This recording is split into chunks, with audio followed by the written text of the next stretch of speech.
तो बच्चों आज हम एक मजेदार सी चीज लेकर आए हैं आप सभी के लिए। एक ऐसी चीज जो कि प्रॉब्लम देती है, जिसको समझ नहीं पाते और सवाल कभी कभी आ जाता है तो बड़ी समस्या होती है। मैं किस टॉपिक की बात कर रहा हूं? मैं बात कर रहा हूं व्हीटस्टोन ब्रिज की।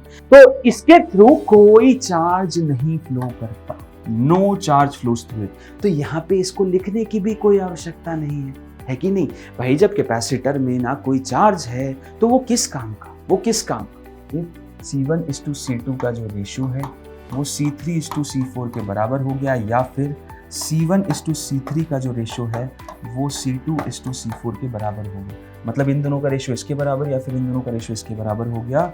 देन नो चार्ज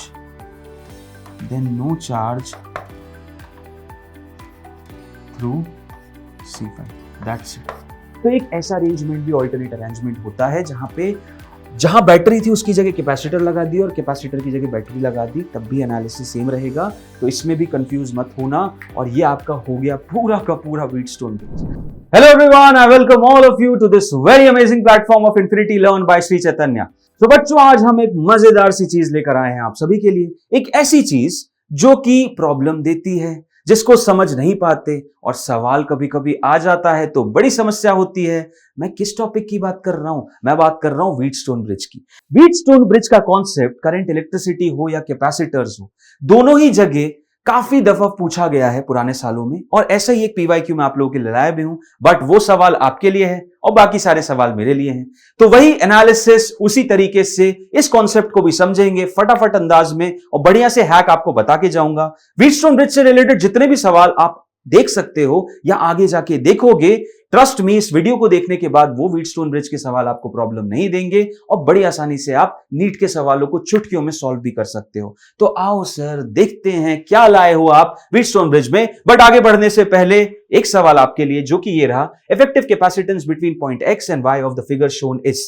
बताओ, ये AIPMT 1999 में पूछा गया सवाल है और इसका आंसर क्या होगा? यहां पे पूछा गया है इफेक्टिव कैपेसिटेंस कितना होगा पॉइंट X से पॉइंट Y के बीच में, इन दोनों पॉइंट के बीच में इफेक्टिव कैपेसिटेंस कितना होगा। कमेंट में मुझे आपका आंसर चाहिए। जो भी सही आंसर होगा उसको मैं पर्सनली लाइक और कमेंट बैक करूंगा। आई एक्सपेक्ट ये सवाल आप कर लोगे। जिन को आता है व्हीटस्टोन ब्रिज का कॉन्सेप्ट, उनके लिए तो सवाल बहुत आसान है, और अगर आपको नहीं आता है तो टेंशन नॉट गाइस, ये सेशन देखो, उसके बाद ये सवाल लगाओ, कमेंट में बताओ, मैं पर्सनली उस पर्टिकुलर कमेंट को लाइक करूंगा। अब आगे बढ़ते हैं और जानते हैं ये क्या है, ये है क्या चीज व्हीटस्टोन ब्रिज। तो देखो, इसको एग्जामिनेशन में या सवालों के फॉर्मेट में देने की कुछ 3 तरीके, और वो तीनों तरीके मैंने आपके सामने आज पेश किए हैं। तो इसलिए मैंने बोला कि जो भी सवाल आ सकता है या आएगा वो सवाल आप क्रैक कर सकते हो। मेनली जो दिक्कत आती है वो आती है अरेंजमेंट समझने में, कि अरेंजमेंट दिया क्या रहता है, क्योंकि व्हीटस्टोन का कॉन्सेप्ट बड़ा सरल है, कोई बहुत ज्यादा टफ नहीं है, सरल बहुत कॉन्सेप्ट है। बट उसका जो रिप्रेजेंटेशन दिया रहता है उसके 3 स्टैंडर्ड फॉर्मेट, और वो 3 आप लोगों को पता होने चाहिए। तो क्या है वो 3 स्टैंडर्ड फॉर्मेट, आओ देखते हैं। तो this is the first format, this is the first arrangement. ये एक फर्स्ट अरेंजमेंट है कैपेसिटर्स का, और इस फर्स्ट अरेंजमेंट में आप देख सकते हो कि अरेंजमेंट कुछ इस तरीके का हुआ है कि यहां पे कैपेसिटर लगा है C1, फिर यहां लगा है C2, यहां C2, यहां C3, यहां C5 और यहां C4, ठीक है। और इस A और B के अक्रॉस पूछ रहे हैं इक्विवेलेंट कैपेसिटेंस, और नॉर्मली क्या होता है, इस A और B के अक्रॉस एक बैटरी लगा दी जाती है, इस A और B के अक्रॉस एक बैटरी लगा दी जाती है, ठीक है। तो ये आपका बन जाता है एक व्हीटस्टोन ब्रिज। ये पहला अरेंजमेंट है व्हीटस्टोन ब्रिज का। अब यहां पर केस एनालिसिस ये रहता है कि अगर C1:C3 का जो रेशो है, अगर C1:C3 का जो रेशो है, इफ C1:C3 का जो रेशो है वो C2:C4 के रेशो के बराबर हो जाए, C2:C4 के रेशो के बराबर हो जाए, पहला वर्जन मतलब पहला इफ एंड बट वाला केस पहला ही। या फिर तुम C2 को यहां नीचे ले आ सकते हो, C3 को यहां ऊपर ले आ सकते हो, तो रेशो ये भी हो सकता है। और if C1:C2 is equal to C3:C4, मतलब इसका रेशो इज टू इसका रेशो इज इक्वल टू इसका रेशो इज टू इसका रेशो। अगर इसका इज टू इसका रेशो इक्वल्स टू इसका इज टू इसका रेशो ये बराबर है, या फिर C1:C2 इन दोनों का रेशो, या फिर C3:C4 इसके बराबर है, then no charge flows through C5 capacitor. ये है सिंपल सा कॉन्सेप्ट कि कोई भी चार्ज फ्लो नहीं करेगा C5 के थ्रू। ये यहां रह के भी किसी काम का नहीं रहेगा, ये यहां रह के भी किसी काम का नहीं रहेगा। मतलब अगर मान लो यहां से एक चार्ज Q बुलाया जा रहा है और चार्ज यहां Q आके बट गया, कितना बटा, Q1 ऊपर गया और Q2 नीचे गया, और उसके बाद फिर से उसे एक जंक्शन मिला, तो यहां पे जो Q1 आ रहा था वो पूरा का पूरा Q1 यहां आगे चला जाएगा, यहां पे जो Q2 आ रहा था वो पूरा का पूरा Q2 इधर चला जाएगा, और फाइनली यहां पे Q2 और Q1 वापस मर्ज बैक करके Q बना लेंगे। ओके, समझ आया? तो इसके थ्रू कोई चार्ज नहीं फ्लो करता, no charge flows through it. तो यहां पे इसको लिखने की भी कोई आवश्यकता नहीं है कि नहीं भाई? जब कैपेसिटर में ना कोई चार्ज है तो वो किस काम का, वो किस काम का, वो तो किसी काम का ही नहीं है। जब चार्ज होगा तभी पोटेंशियल होगा, उसमें एनर्जी स्टोर होगी, तो कोई चार्ज है नहीं तो इसको हटा दो। समझ में आया? क्लियर है? अब ये जो मैंने आपको गाथा बताई ये आगे भी वैलिड रहेगी, इसके कुछ अलग अरेंजमेंट में। तो आओ सर वो अरेंजमेंट देखते हैं। जैसा कि यहां पे आप देख सकते हो, इसको मैंने हटा के इस तरीके से लिख दिया। अब इनका बड़े आसानी से आप नेट रिजल्ट निकाल सकते हो, जिसके बारे में बात करते हैं। ठीक है, और कंडीशन ये रही कि C1:C2 will be equal to C3:C4, then the potential difference across VC and VE will be 0। इस चीज को ऐसे भी समझ सकते हैं कि ये जो पोटेंशियल डिफरेंस आप देख रहे हो इन दो पॉइंट्स के बीच में, इन दो पॉइंट्स के बीच में ये पोटेंशियल डिफरेंस अक्रॉस C नहीं D है, पॉइंट D है ना,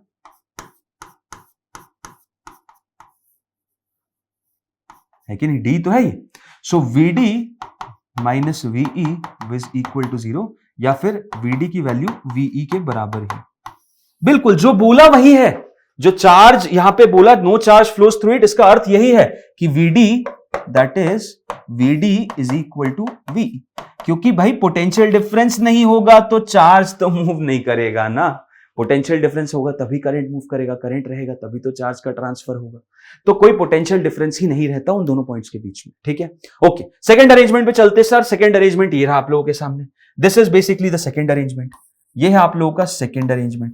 इस टाइप का अरेंजमेंट भी दिया रहता है, इस टाइप का अरेंजमेंट भी दिया रहता है। क्लियर है कि इस तरीके से अरेंज कर दिया, इसी को इन्होंने इस तरीके से अरेंज कर दिया। तो यहां पे भी सेम कि C1:C3 या C1:C2 should be equal to C2:C4, मतलब इन दोनों का रेशियो इन दोनों के रेशियो के बराबर, या फिर इन दोनों का रेशियो इन दोनों के रेशियो के बराबर।